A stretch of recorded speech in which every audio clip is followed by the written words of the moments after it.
Viral ngayon ang sweet at masayang co-parenting ni na Katrina Halili at Chris Lawrence sa kanilang anak na si Katie kahit matagal na silang hiwalay. Tuklasin kung paano nila pinananatili ang saya, respeto at magandang samahan bilang parents at alamin ang kanilang ideal na paraan ng co-parenting na tunay na inspirasyon sa maraming pamilya. The Philippine Showbiz List presents Katrina Halili and Chris Lawrence's Healthy and Happy Co-Parenting Setup. Chris praised Katrina for raising Katie. Noong 2025 pa lamang, pinuri na ni Chris Lawrence si Katrina Halili sa mahusay niyang pagpapalaki kay Katie. Ang pagiging magalang, matalino at responsable ang ilan sa mga katangian ni Katie na labis na hinahangaan ng publiko sa mga video na ibinabahagi sa social media. Si Katie ay anak ni Katrina at Chris. Kinagigiliwan siya ng maraming tao na sa magandang asal at kabaitan na ipinapakita sa mga video na ibinabahagi ni Katrina online. Bagamat may mild autism spectrum disorder o ASD si Katie, marespeto siya sa kapwa at palaging gumagamit ng po at opo. Magkasama nagko-co-parent sila Katrina at Chris para sa kapakanan na kanilang nag-iisang anak. Ani Chris, Kat is doing a fantastic job. Tumagal ng 5 taon ang relasyon ni Katrina at Chris at noong 2014 ay naghiwalay sila. Samantala, mabilis na sinagot ni Chris ang tanong tungkol sa kanyang mga pangarap para kay Katie. Ang pangarap niya para sa anak ay simple, ngunit napakahalaga. Nais niyang lumaki si Katie na alam niyang minamahal siya ng buong puso, eksakto kung sino siya. Kung ang pagkanta ang nagpapasaya sa kanya, handa si Chris maging pinakamalaking fan ni Katie kahit sa stage o sa video kaysa bahay.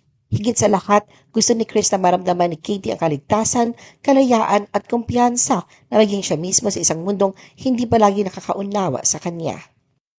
Katrina spent her birthday with Katie and Chris.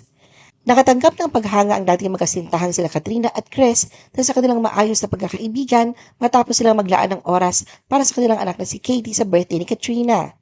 Kasama ni Chris pati na rin ang kanyang anak na si Lyric sa simpleng selebrasyon ni Katrina na ginanap sa isang lugar na tila KTV bar ayon sa mga ibinahaging larawan sa Facebook page ni Katrina noong January 5, 2026. Ipinakita ni Katrina ang pasasalamat sa kanyang mga kaibigan at pamilya sa pagmamahal, mainit na pagbati at mga hindi malilimutang sandali sa kanyang kaarawan. Ibinahagi rin niya na nakatanggap siya ng regalo mula kay Chris, ngunit hindi niya agad sinabi kung ano ang laman nito. Gumawa rin si Katrina ng hiwalay na post upang ipahayag ang kanyang pasasalamat kay Chris at kay Lyric sa kanilang presensya sa kanyang selebrasyon. Bago pa man ang birthday ni Katrina, kitang-kita na patuloy ang komunikasyon nila ni Chris sa pagkako-parent kay Katie. Nakatira kasama si Katrina, ngunit madalas bumisita at nakipag-bonding kay Chris. Katrina and Chris stirred fans' excitement.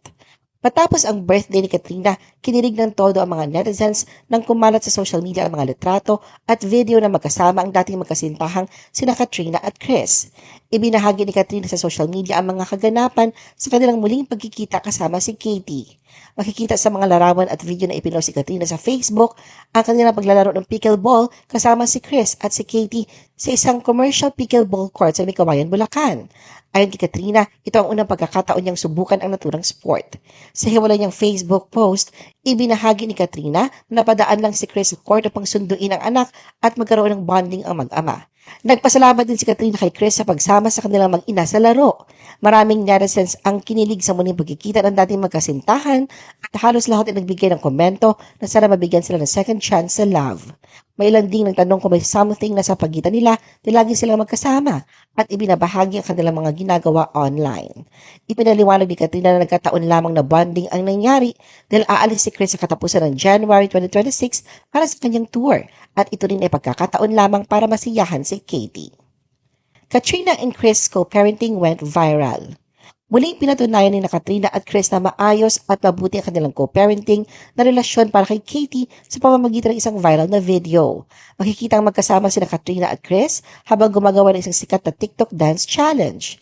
Sa simula, tila seryoso sila, ngunit nauwi sa tawanan na magsayaw sa harap ng kamera. Dahil sa kanilang kulit at magandang chemistry, hindi nakapagtataka na umabot sa mahigit 13 million views ang video. Marami sa mga netizens ang hindi napigilang magkomento at ipahayag ang kanilang tuwa sa pagkakasundo ni Katrina at Chris. Bagamat matagal na silang hiwalay, patuloy pa rin nilang inuuna ang kapakanan ng kanilang anak na si Katie. Bukod sa nakakaaliw na sayaw, naging inspirasyon na rin sina Katrina at Chris para sa ibang co-parents. Ipinakita nila na posible ang pagpapatawad at pagpili sa kapayapaan para sa kabubuti ng pamilya. Sa kasalukuyan, patuloy pa rin dinudumog ng mga likes at shares ang kanilang video sa social media. Ano ang masasabi mo sa video na ito? Mag-like o mag-react at huwag mahiyang mag-comment.